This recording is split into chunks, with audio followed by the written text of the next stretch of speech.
Hello, welcome to Sharon Creativity and Company. My name is Sharon Cheng, and today I'm going to show you how I made this scrunched flower using Stampin' Up's Whisper White cardstock.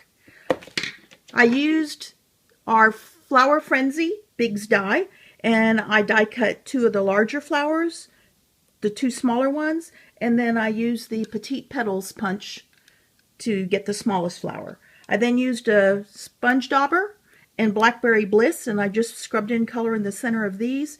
And for the littlest flower, I did use a Q-tip.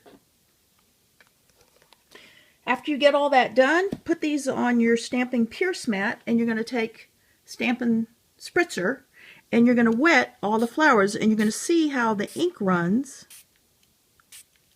because our ink is water soluble, our classic stamping pads. I then take our paper piercing tool, and I'm going to eyeball center and pull up. It's a little tough when the paper's wet, and scrunch it. Take the next one, pull it up, scrunch it. Get the idea. I'm just going from small to large.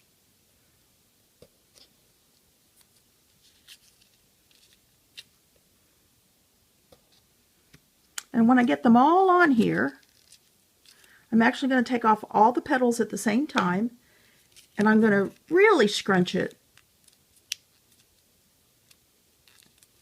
to get a lot of texture and dimension in those petals.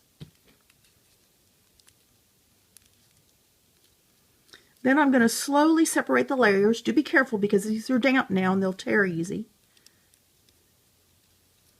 And I open them up. And I am going to round the petals just a little bit, and to do that I am wrapping it around the end of my finger like this, and I'm just doing each petal. That is optional. You don't need to do that if you don't want to. And I'll show you one more. So I separate it, open it up, shape the petals so that it pleases my eye. And you're going to do that with all of the petals and let it dry. And when you get that done, you're actually going to have something that looks like this with all the different shapes.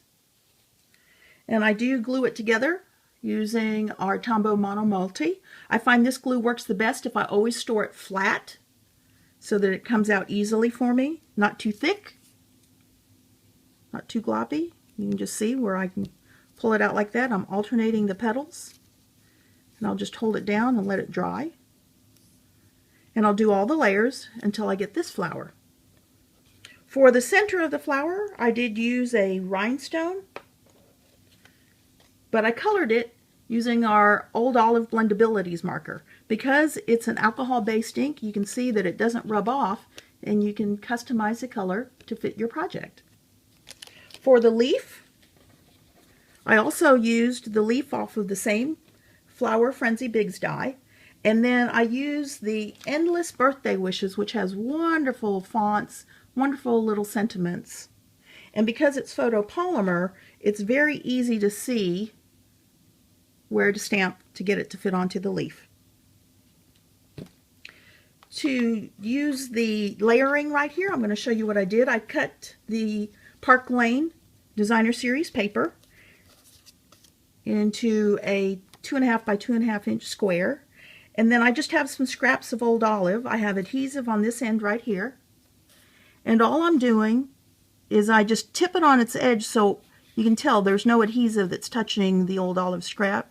I get it right where I want it, get it lined up, set it down. What I like about this technique, if I'm just a little off, I can just use scissors and trim it up.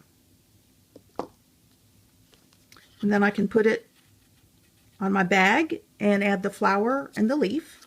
And for more information on how to make the bag, check out my other video tutorial. And in the meantime, here's a supply list